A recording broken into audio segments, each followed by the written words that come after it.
नमस्कृत्य नरं चैव नरोत्तमं देवीं सरस्वतीं व्यासं ततो जयमुदीरयेत्। ओम नमो भगवते वासुदेवाय। ओम नमः पितामहाय। ओम नमः प्रजापतिभ्यः। ओम नमः कृष्णद्वैपायनाय। ओम नमः सर्वविघ्नविनायकेभ्यः।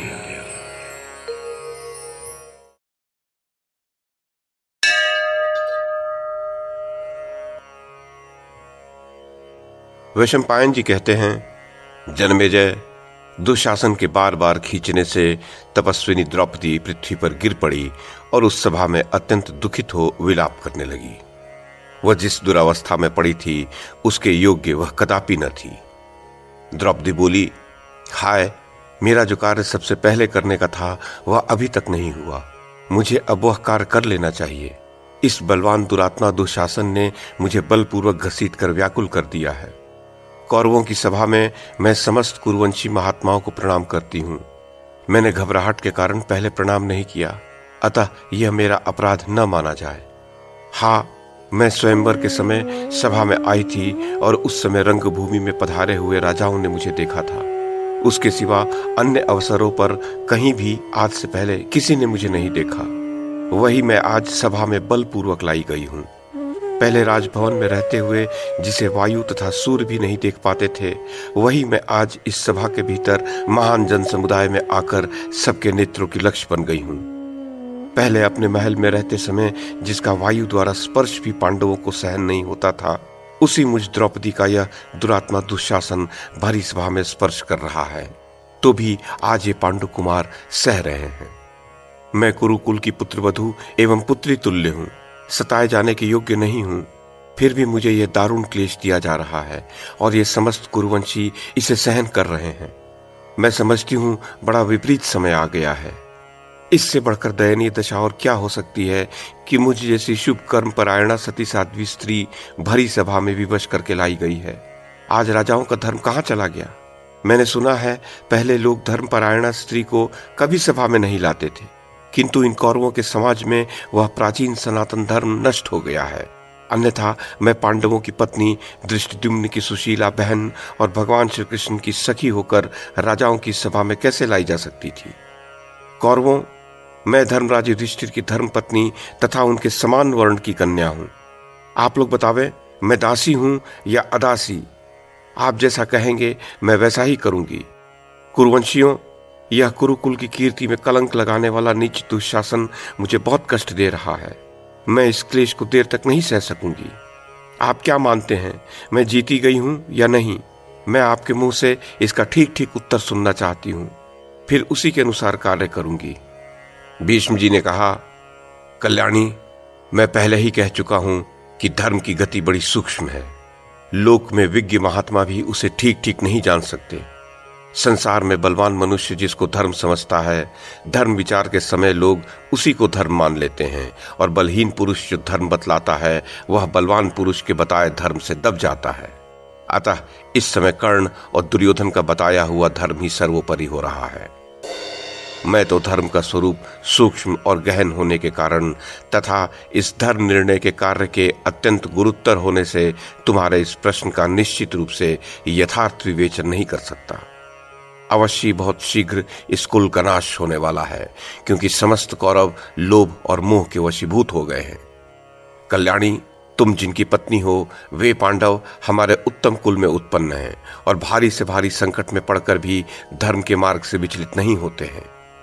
पांचाल राजकुमारी, तुम्हारा यह आचार व्यवहार तुम्हारे योग्य ही है, क्योंकि भारी संकट में पड़कर भी तुम धर्म की ही ओर देख रही हो।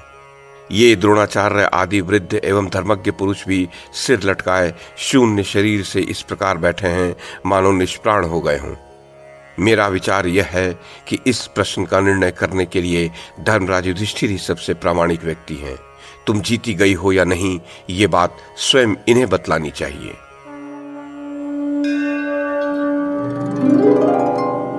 वैशंपायन जी कहते हैं, जन्मेजय, महारानी द्रौपदी को वहां आर्त होकर कुरुरी की भांति बहुत विलाप करती देख भी सभा में बैठे हुए राजा लोग दुर्योधन के भय से भला या बुरा कुछ भी नहीं कह सके। राजाओं के बेटों और पोतों को मौन देखकर धृतराष्ट्र पुत्र दुर्योधन ने उस समय मुस्कुराते हुए पांचाल राजकुमारी द्रौपदी से यह बात कही।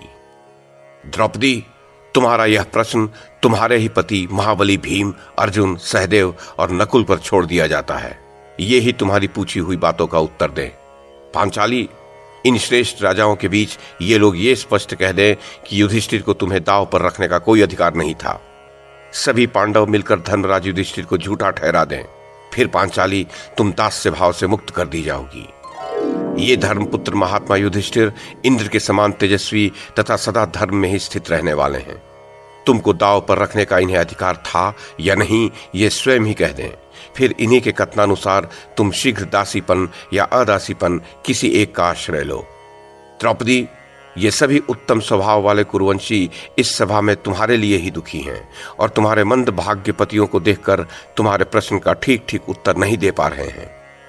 जन्मेजय, तदनंतर एक और सभी सभासदों ने कुरुराज दुर्योधन के उस कथन की उच्च स्वर से भूरी भूरी प्रशंसा की और गर्जना करते हुए वे वस्त्र हिलाने लगे तथा वहीं दूसरी ओर हाहाकार और आर्तनाद होने लगा। दुर्योधन का वह मनोहर वचन सुनकर उस समय सभा में कौरवों को बड़ा हर्ष हुआ। अन्य सब राजा भी बड़े प्रसन्न हुए तथा दुर्योधन को कौरवों में श्रेष्ठ और धार्मिक कहते हुए उसका आदर करने लगे।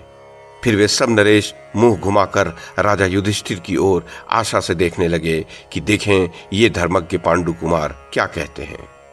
युद्ध में कभी पराजित न होने वाले पांडुनंदन अर्जुन किस प्रकार अपना मत व्यक्त करते हैं, भीमसेन, नकुल और सहदेव भी क्या कहते हैं।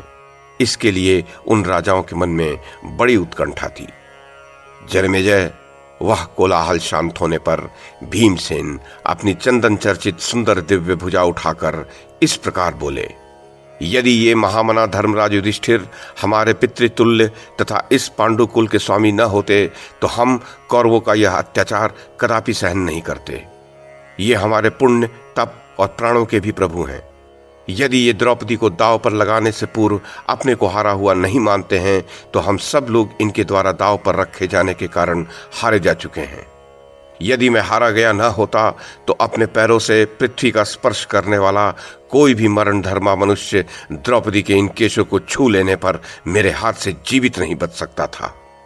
राजाओं, परिध के समान मोटी और गोलाकार मेरी इन विशाल भुजाओं की ओर देखो। इनके बीच में आकर इंद्र भी जीवित नहीं बच सकता। मैं धर्म के बंधन में बंधा हूं। बड़े भाई के गौरव ने मुझे रोक रखा है और अर्जुन भी मना कर रहा है। अतः मैं इस संकट से पार नहीं हो पाता। यदि धर्मराज मुझे आज्ञा दे दे तो जैसे सिंह छोटे मृगों को दबोच लेता है, उसी प्रकार मैं धृतराष्ट्र के इन पापी पुत्रों को खड़ग के स्थान पर हाथों से ही मसल डालूं। जन्मेजय, तब भीष्म, द्रोण और विदुर ने भीमसेन को शांत करते हुए कहा, भीम, क्षमा करो, तुम सब कुछ कर सकते हो।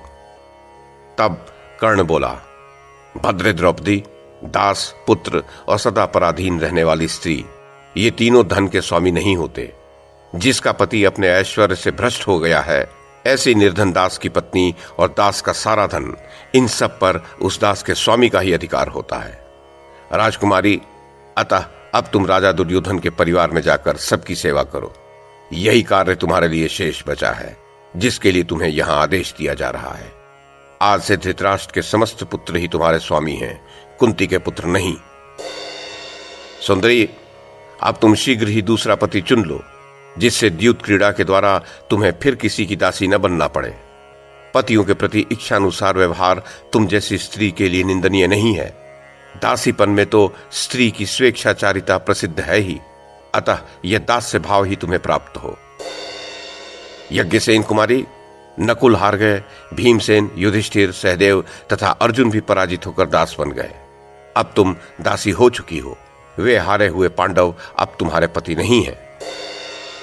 क्या कुंती कुमार युधिष्ठिर इस जीवन में पराक्रम और पुरुषार्थ की आवश्यकता नहीं समझते, जिन्होंने सभा में इस द्रुपद कुमारी कृष्णा को दांव पर लगाकर द्युत का खेल किया? जन्मेजय, कर्ण की वह बात सुनकर अत्यंत अमर्ष में भरे हुए भीमसेन बड़ी वेदना का अनुभव करते हुए उस समय जोर जोर से उच्छ्वास लेने लगे। वे राजा युधिष्ठिर के अनुगामी होकर धर्म के पाश में बंधे हुए थे। क्रोध से उनके नेत्र रक्तवर्ण हो रहे थे। वे युधिष्ठिर को दग्ध करते हुए से बोले, राजन, मुझे सूत पुत्र कर्ण पर क्रोध नहीं आता। सचमुच ही दास धर्म वही है जो उसने बताया है। महाराज, यदि आप इस द्रौपदी को दांव पर लगाकर द्युत न खेलते तो क्या ये शत्रु हम लोगों से ऐसी बात कह सकते थे? जन्मेजय, भीमसेन का यह कथन सुनकर उस समय राजा दुर्योधन ने मौन एवं अचेत की सी दशा में बैठे हुए युधिष्ठिर से इस प्रकार कहा, नरेश, भीमसेन, अर्जुन, नकुल और सहदेव आपकी आज्ञा के अधीन है। आप ही द्रौपदी के प्रश्न पर कुछ बोलिए। क्या आप कृष्णा को हारी हुई नहीं मानते हैं? जन्मेजय, कुंती कुमार युधिष्ठिर से ऐसा कहकर ऐश्वर्य मद से मोहित हुए दुर्योधन ने संकेत से राधानंदन कर्ण को बढ़ावा देते और भीमसेन का तिरस्कार सा करते हुए अपनी जांघ का वस्त्र हटाकर द्रौपदी की ओर मुस्कुराते हुए देखा। उसने केले के खंभे के समान मोटी, समस्त लक्षणों से सुशोभित, हाथी की सूंड के सदृश चढ़ाव उतार वाली और वज्र के समान कठोर अपनी बाईं जांघ द्रौपदी की दृष्टि के सामने करके दिखाई। उसे देखकर भीमसेन की आंखें क्रोध से लाल हो गईं। वे आंखें फाड़ फाड़ कर देखते और सारी सभा को सुनाते हुए राजाओं के बीच में बोले, दुर्योधन, यदि महासमर में तेरी इस जांघ को मैं अपनी गदा से न तोड़ डालूं तो मुझ भीमसेन को अपने पूर्वजों के साथ उन्हीं के समान पुण्य लोकों की प्राप्ति न हो। जन्मेजय, उस समय क्रोध में भरे हुए भीमसेन के रोम रोम से चिंगारियां निकल रही थीं। ठीक उसी प्रकार जैसे जलते हुए वृक्ष के कोटरों से अग्नि की लपटें निकलती हुई दिखाई देती हैं। तब विदुर जी ने कहा, धृतराष्ट्र के पुत्रों, देखो, भीमसेन से बड़ा भारी भय उपस्थित हो गया है। इस पर ध्यान दो। निश्चय ही प्रारब्ध की प्रेरणा से ही भरतवंशियों के समक्ष यह महान अन्याय उत्पन्न हुआ है। धृतराष्ट्र के पुत्रों, तुम लोगों ने मर्यादा का उल्लंघन करके यह द्युत का खेल किया है। तभी तो तुम भरी सभा में स्त्री को लाकर उसके लिए विवाद कर रहे हो। तुम्हारे योग और क्षेम दोनों पूर्णतया नष्ट हो रहे हैं। आज सब लोगों को ज्ञात हो गया कि कौरव पाप पूर्ण मंत्रणा ही करते हैं। कौरवों, तुम धर्म की इस महत्ता को शीघ्र ही समझ लो, क्योंकि धर्म का नाश होने पर सारी सभा को दोष लगता है। यदि द्युत खेलने वाले राजा युधिष्ठिर अपने शरीर को हारे बिना पहले ही इस द्रौपदी को दांव पर लगाते तो वे ऐसा करने के अधिकारी हो सकते थे, परंतु जब वे पहले अपने को हार कर उसे दांव पर लगाने का अधिकार खो बैठे थे तब उसका मूल्य ही क्या रहा। अनधिकारी पुरुष जिस धन को दांव पर लगाता है उसकी हार जीत मैं वैसी ही मानता हूं जैसे कोई स्वप्न में किसी धन को हारता या जीतता है। कौरवों, तुम लोग गांधार राज शकुनी की बात सुनकर अपने धर्म से भ्रष्ट न हो। जन्मेजय, तब दुर्योधन बोला, द्रौपदी, मैं भीम, अर्जुन एवं नकुल सहदेव की बातें मानने के लिए तैयार हूं। ये सब लोग कह दें कि युधिष्ठिर को तुम्हें हारने का कोई अधिकार नहीं था, फिर तुम दासीपन से मुक्त कर दी जाओगी। अर्जुन ने कहा, कुंती नंदन महात्मा धर्मराज राजा युधिष्ठिर पहले तो हमें दांव पर लगाने के अधिकारी थे ही, किंतु जब वे अपने शरीर को ही हार गए तब किसके स्वामी रहे? इस बात पर सब कौरव विचार करें।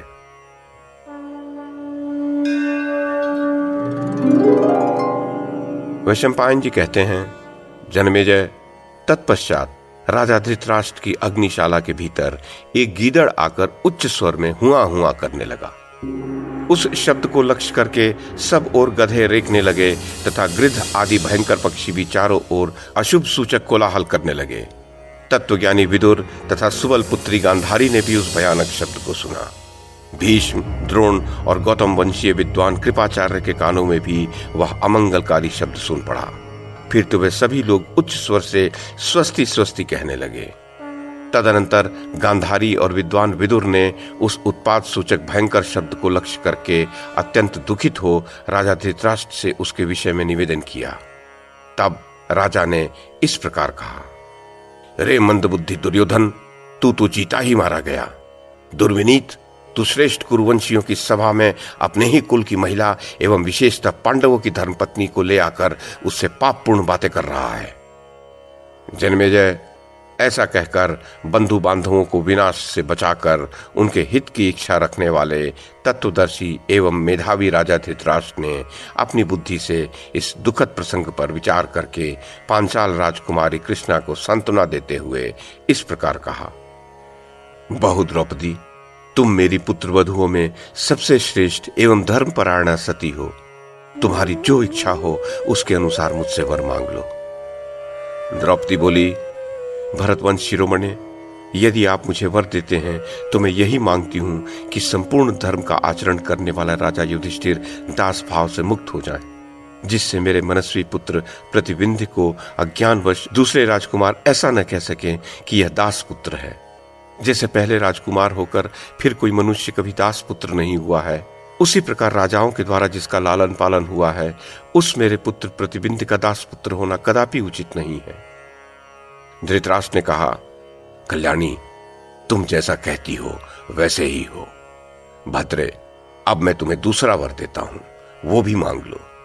मेरा मन मुझे वर देने के लिए प्रेरित कर रहा है कि तुम एक ही वर पाने के योग्य नहीं हो। द्रौपदी बोली, राजन, मैं दूसरा वर ये मांगती हूं कि भीमसेन, अर्जुन, नकुल और सहदेव अपने रथ और धनुष बाण सहित दास भाव से रहित एवं स्वतंत्र हो जाएं। धृतराष्ट्र ने कहा, महाभागे, तुम अपने कुल को आनंद प्रदान करने वाली हो। तुम जैसा चाहती हो वैसा ही हो। अब तुम तीसरा वर भी मांगो। तुम मेरी सब पुत्रवधुओं में श्रेष्ठ एवं धर्म का पालन करने वाली हो। मैं समझता हूं केवल 2 वरों से तुम्हारा पूरा सत्कार नहीं हुआ। द्रौपदी बोली, भगवान, लोभ धर्म का नाशक होता है, अतः अब मेरे मन में वर मांगने का उत्साह नहीं है। राज शिरोमणे, तीसरा वर लेने का मुझे अधिकार भी नहीं है। राजेंद्र, वैश्य को 1 वर मांगने का अधिकार बताया गया है। क्षत्रिय की स्त्री 2 वर मांग सकती है। क्षत्रिय को 3 वर तथा ब्राह्मण को 100 वर लेने का अधिकार है। राजन, ये मेरे पति दास भाव को प्राप्त होकर भारी विपत्ति में फंस गए थे, अब उससे पार हो गए। इसके पश्चात पुण्य कर्मों के अनुष्ठान द्वारा ये लोग स्वयं कल्याण प्राप्त कर लेंगे। जन्मेजय, तब कर्ण बोला, मैंने मनुष्यों में जिन सुंदरी स्त्रियों के नाम सुने हैं, उनमें से किसी ने भी ऐसा अद्भुत कार्य किया हो, ये मेरे सुनने में नहीं आया। कुंती के पुत्र तथा धृतराष्ट्र के पुत्र सभी एक दूसरे के प्रति अत्यंत क्रोध से भरे हुए थे। ऐसे समय में ये द्रुपद कुमारी कृष्णा इन पांडवों को परम शांति देने वाली बन गई। पांडव लोग नौका और आधार से रहित जल में गोते खा रहे थे, अर्थात संकट के अथाह सागर में डूब रहे थे, किंतु ये पांचाल राजकुमारी इनके लिए पार लगाने वाली नौका बन गई।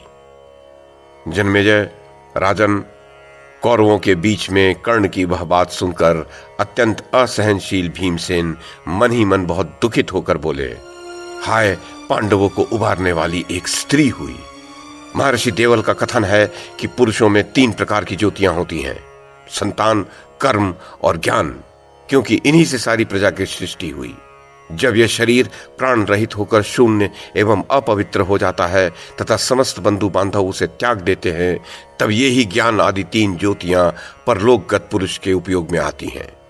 धनंजय, हमारी धर्मपत्नी द्रौपदी के शरीर का बलपूर्वक स्पर्श करके दुशासन ने उसे अपवित्र कर दिया है। इससे हमारी संतान रूप ज्योति नष्ट हो गई। जो पराय पुरुष से छू गई, उस स्त्री से उत्पन्न संतान किस काम की होगी। जन्मेजय, अर्जुन बोले, भारत, द्रौपदी सती है, उसके विषय में आप ऐसी बात न कहें। दुशासन ने अवश्य नीचता की है, किंतु श्रेष्ठ पुरुष नीच पुरुषों द्वारा कही या न कही गई कड़वी बातों का कभी उत्तर नहीं देते। प्रतिशोध का उपाय जानते हुए भी सत्पुरुष दूसरों के उपकारों को ही याद रखते हैं, उनके द्वारा किए हुए वैर को नहीं। उन साधु पुरुषों को स्वयं सबसे सम्मान प्राप्त होता है। जन्मेजय, तब भीमसेन ने युधिष्ठिर से कहा, भरतवंशी राजराजेश्वर, यदि आपकी आज्ञा हो तो यहां आए हुए इन सब शत्रुओं को मैं यहीं समाप्त कर दूं और यहां से बाहर निकलकर इनके मूल का विनाश कर डालूं। भारत, अब यहां विवाद या उत्तर प्रत्युत्तर करने की हमें क्या आवश्यकता है। मैं आज ही इन सबको यमलोक भेज देता हूं। आप इस सारी पृथ्वी का शासन कीजिए। जन्मेजय, अपने छोटे भाइयों के साथ खड़े हुए भीमसेन उपर्युक्त बात कहकर शत्रुओं की ओर बारंबार देखने लगे, मानो सिंह मृगों के समूह में खड़ा हो उन्हीं की ओर देख रहा हो। अनायास ही महान पराक्रम कर दिखाने वाले अर्जुन शत्रुओं की ओर देखने वाले भीमसेन को बार बार शांत कर रहे थे, परंतु पराक्रमी महाबाहु भीमसेन अपने भीतर धधकती हुई क्रोधाग्नि से जल रहे थे। राजन, उस समय क्रोध में भरे हुए भीमसेन की श्रवण आदि इंद्रियों के छिद्रों तथा रोमकूपों से धूम और चिंगारियों सहित अग्नि की लपटें निकल रही थीं। भौहें तनी होने के कारण प्रलय काल में मूर्तिमान यमराज की भांति उनके भयानक मुख की ओर देखना भी कठिन हो रहा था। भारत तब विशाल भुजाओं से सुशोभित होने वाले भीमसेन को अपने एक हाथ से रोकते हुए युधिष्ठिर ने कहा, ऐसा न करो, शांतिपूर्वक बैठ जाओ। जन्मेजय, उस समय महाबाहु भीम के नेत्र क्रोध से लाल हो रहे थे। उन्हें रोककर राजा युधिष्ठिर हाथ जोड़े हुए अपने ताऊ महाराज धृतराष्ट्र के पास गए। युधिष्ठिर बोले, महाराज, आप हमारे स्वामी हैं, आज्ञा दीजिए, हम क्या करें। भारत, हम लोग सदा आपकी आज्ञा के अधीन रहना चाहते हैं। धृतराष्ट्र ने कहा, अजातशत्रु, तुम्हारा कल्याण हो। तुम मेरी आज्ञा से हारे हुए धन के साथ बिना किसी विघ्न बाधा के कुशल पूर्वक अपनी राजधानी को जाओ और अपने राज्य का शासन करो। मुझ वृद्ध की यही आज्ञा है। एक बात और है, उस पर भी ध्यान देना। मेरी कही हुई सारी बातें तुम्हारे हित और परम मंगल के लिए होंगी। तात युधिष्ठिर, तुम धर्म की सूक्ष्म गति को जानते हो। महामते, तुम में विनय है। तुमने अपने से बड़े और वृद्ध पुरुषों की उपासना की है। जहां बुद्धि है वहीं शांति है। भारत, तुम शांत हो जाओ। जो कुछ हुआ उसे विस्मृत कर दो। पत्थर या लोहे पर कुल्हाड़ी नहीं पड़ती, लोग उसे लकड़ी पर ही चलाते हैं। जो पुरुष वैर का स्मरण नहीं रखते, गुणों को ही देखते हैं, अवगुणों को नहीं तथा किसी से विरोध नहीं रखते, वे ही उत्तम पुरुष कहे गए हैं। साधु पुरुष दूसरों के सत्कर्मों को ही स्मरण रखते हैं, उनके किए हुए वैर को नहीं। वे दूसरों की भलाई तो करते हैं, परंतु उनसे प्रतिकार लेने की भावना नहीं रखते। युधिष्ठिर, नीच मनुष्य साधारण बातचीत में भी कटु वचन बोलने लगते हैं। जो स्वयं पहले कटु वचन न कहकर प्रत्युत्तर में कठोर वचन कहते हैं, वे मध्यम श्रेणी के पुरुष हैं। परंतु जो धीर एवं श्रेष्ठ पुरुष होते हैं, वे किसी के कटु वचन बोलने या न बोलने पर भी अपने मुख से कभी कठोर एवं अहितकर वचन नहीं निकालते। महात्मा पुरुष अपने अनुभव को सामने रखकर दूसरों के सुख दुख को भी अपने समान जानते हुए उनके अच्छे व्यवहार को ही स्मृति में रखते हैं, उनके द्वारा किए हुए वैर विरोध को नहीं। सत्पुरुष आर्य मर्यादा को कभी भंग नहीं करते। उनके दर्शन से सभी लोग प्रसन्न हो जाते हैं। युधिष्ठिर, कौरव पांडवों के समागम में तुमने श्रेष्ठ पुरुषों के समान ही आचरण किया है। तात, दुर्योधन ने जो कठोर व्यवहार किया है उसे तुम अपने हृदय में मत लाना। भारत, तुम तो उत्तम गुण ग्रहण करने की इच्छा से अपनी माता गांधारी तथा यहां बैठे हुए मुझ अंधे धृतराष्ट्र की ओर देखो।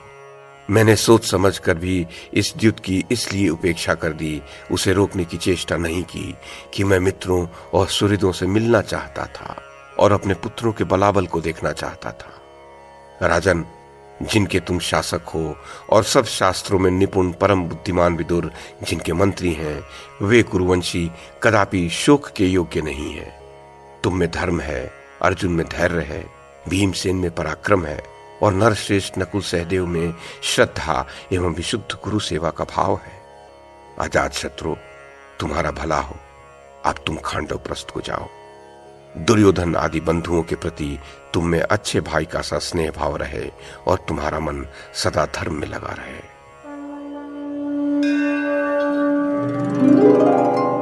वैशंपायन जी कहते हैं, भरत श्रेष्ठ, राजा धृतराष्ट्र के इस प्रकार कहने पर धर्मराज युधिष्ठिर पूज्यवर धृतराष्ट्र के आदेश को स्वीकार करके भाइयों सहित मेघ के समान शब्द करने वाले रथों पर द्रौपदी के साथ बैठकर प्रसन्न मन से नगरों में उत्तम इंद्रप्रस्थ को चल दिए।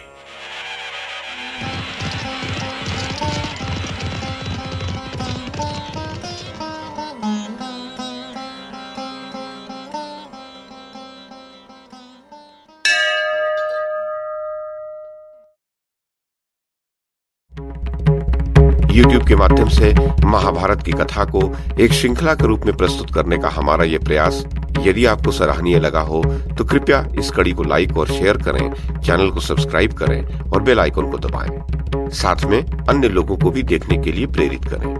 धन्यवाद और नमस्कार।